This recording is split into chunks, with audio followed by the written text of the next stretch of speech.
Olá, bem-vindo ao Mais 365, um caminho diário com a Bíblia em que a história da salvação ilumina a nossa vida. Somos cada vez mais os que fazemos este percurso em que todos os dias tomamos consciência de que a nossa história faz mesmo parte da história da salvação que Deus anda a construir com a humanidade desde sempre. Eu sou o Francisco e trago-te este podcast em nome das equipas de jovens de Nossa Senhora.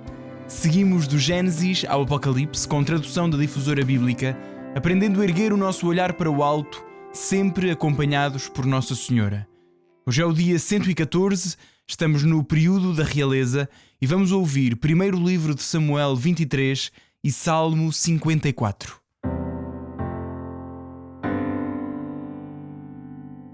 Primeiro livro de Samuel 23.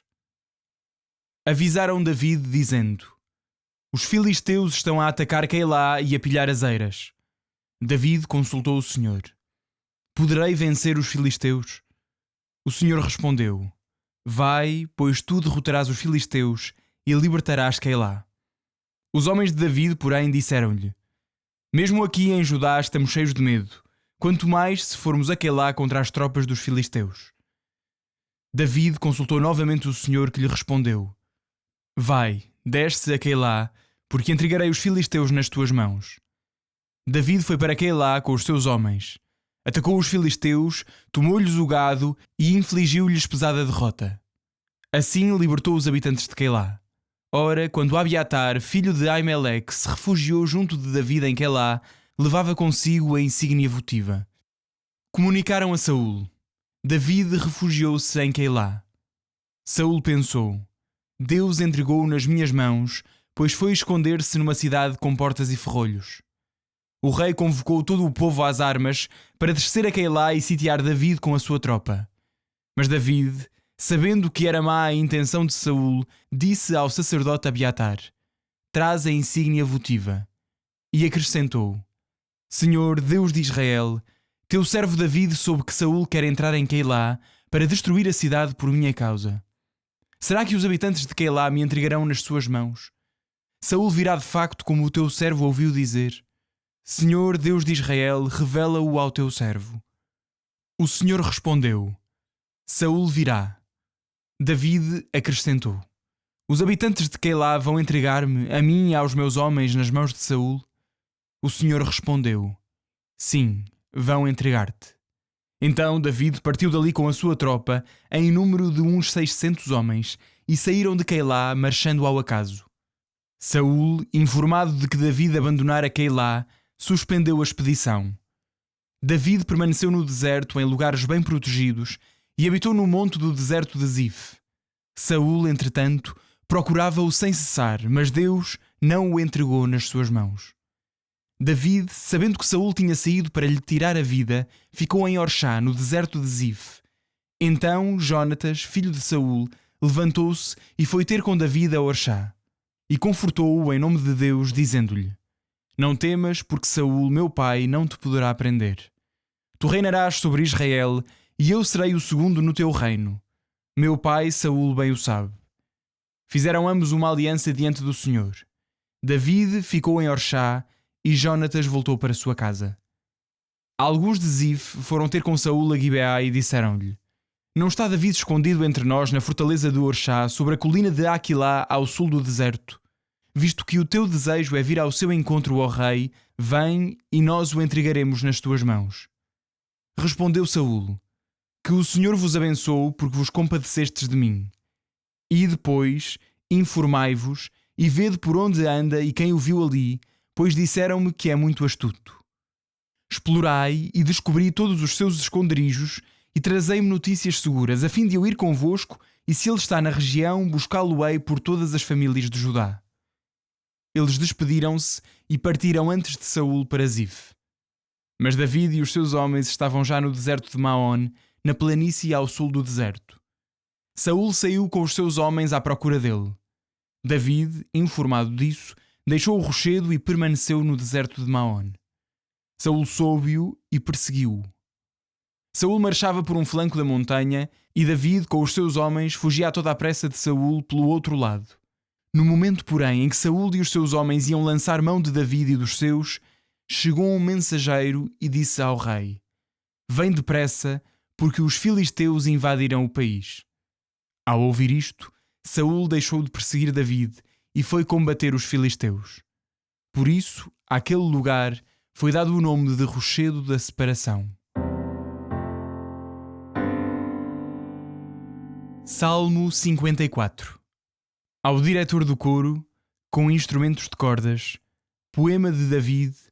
Quando alguns habitantes de Zif foram anunciar a Saul, David encontra-se escondido entre nós. Ó meu Deus, salva-me pelo teu nome, pelo teu poder faz-me justiça. Ouve, ó Deus, a minha oração, presta atenção às palavras da minha boca. Os soberbos levantam-se contra mim e os tiranos procuram tirar-me a vida sem fazerem nenhum caso de Deus. Mas Deus é o meu auxílio, o Senhor é quem conserva a minha vida. Faz com que o mal recaia sobre os meus perseguidores, extermina-os pela tua fidelidade. De bom grado eu te oferecerei sacrifícios e louvarei o teu nome, Senhor, porque és bom. Ele livrou-me de todas as tribulações e eu vi a derrota dos meus inimigos.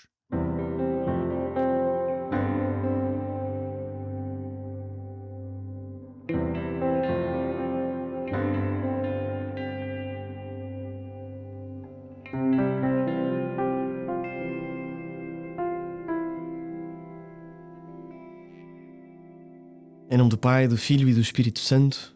Amém. Agradecemos-te, Senhor, por ser justo e bom e continuares a falar connosco. Tantas vezes nas nossas orações pedimos por uma resposta específica e tu és silencioso e não falas da resposta ou da maneira que gostávamos. Mas tu continuas a falar connosco, através da tua palavra, cada vez que carregamos no play e ouvimos um episódio e ouvimos a tua palavra e deixamos que transformes os nossos corações. Tal como David, pedimos a tua ajuda. Pedimos que nos guies nesta oração e no dia de hoje, para que em tudo seja feita a vossa vontade. Glória ao Pai, ao Filho e ao Espírito Santo, como era no princípio, agora e sempre. Amém. Olá, eu sou o Padre Simão Cruz Ferreira e hoje escutamos na história, capítulo 23 do primeiro livro de Samuel. David salvou a cidade de Keila e foram dizer a David: os filisteus estão a atacar Keila.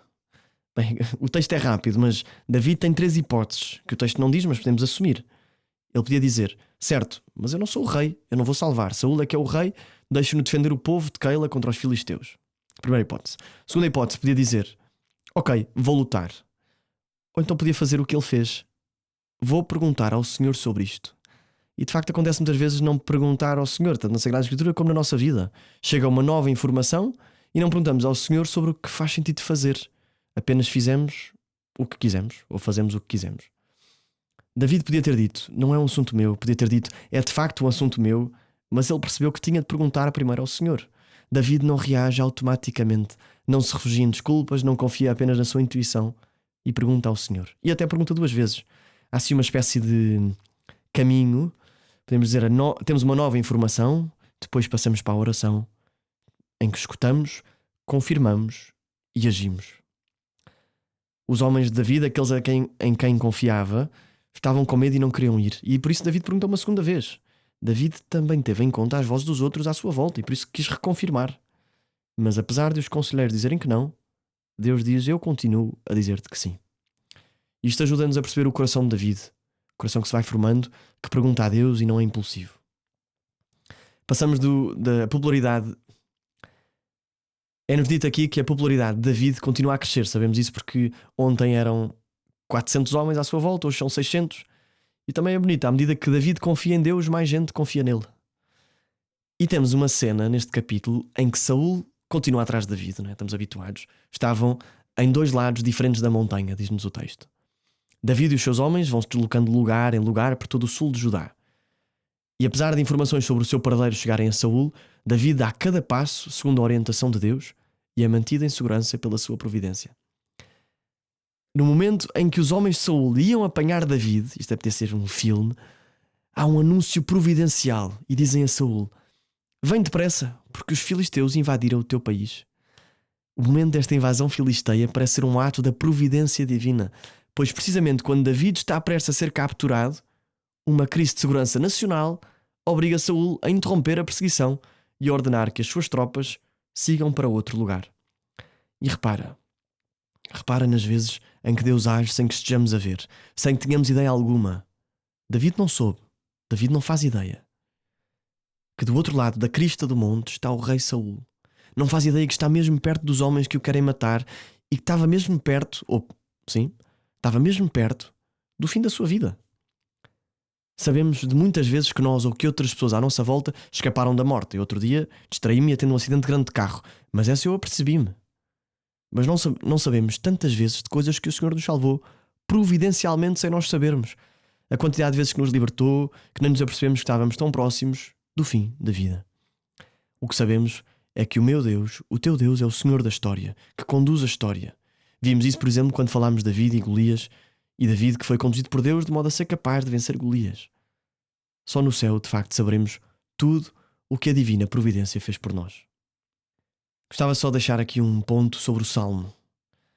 A revelação da localização de David pelos Zifeus constitui o pano de fundo do Salmo 54. E este Salmo tem um versículo chamado imprecatório. Os salmos imprecatórios são os salmos no qual o orante, aquele que reza, pede que o mal recaia sobre os seus inimigos. E eles causam-nos alguma estranheza. As palavras são duras e parecem difíceis de conciliar com o Evangelho. O Papa Francisco, ao comentar estes salmos, diz: nem todos os salmos, nem todas as partes de cada salmo podem ser repetidos e assimilados pelos cristãos, pois refletem um contexto histórico e uma etapa da revelação ainda incompleta. Estes salmos nascem de situações reais de violência e injustiça e dão voz, de facto, ao clamor de um coração ferido que se dirige a Deus. Já não é mau. Estas palavras não legitimam o ódio nem a vingança. Elas são, antes de mais, uma denúncia do mal e uma entrega da justiça nas mãos de Deus. O salmista não age por conta própria, mas confia que é o Senhor quem vê, é o Senhor quem julga, é o Senhor quem intervém. E por isso, ao rezá-los, reconhecemos também as zonas de dureza do nosso próprio coração, levamo-las à presença de Deus, para que Ele as purifique. E assim, lidos espiritualmente, os inimigos de que falam estes salmos representam tudo aquilo que se opõe a Deus e à vida. Para nós, lemos o pecado, a mentira, a injustiça. Pedir que Deus faça recair o mal sobre os seus perseguidores, ou sobre os nossos perseguidores, é pedir, em última instância, que o mal seja vencido pela fidelidade de Deus. Assim, mesmo as palavras mais duras dos salmos, mesmo este versículo, podem tornar-se oração cristã, quando são atravessadas pela confiança no Senhor e orientadas para a conversão do nosso coração. Senhor nosso Pai, nós te damos graças por aproveitares tudo para nos falar, por estas histórias magníficas pelas quais nos falas e por nos salvares tantas vezes sem nós sabermos. Glória ao Pai, ao Filho e ao Espírito Santo, como era no princípio, agora e sempre. Amém. Até amanhã, se Deus quiser.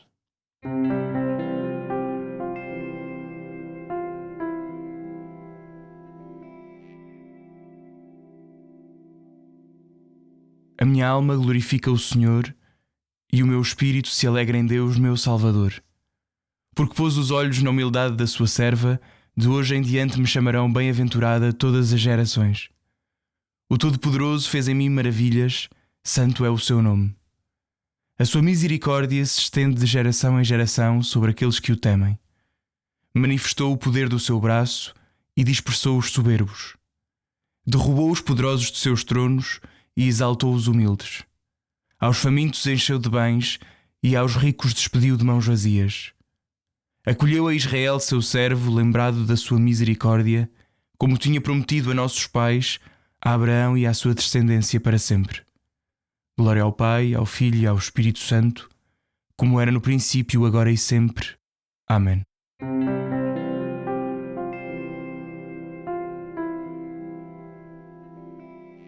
Final do dia 114. Um abraço em Cristo. Até amanhã.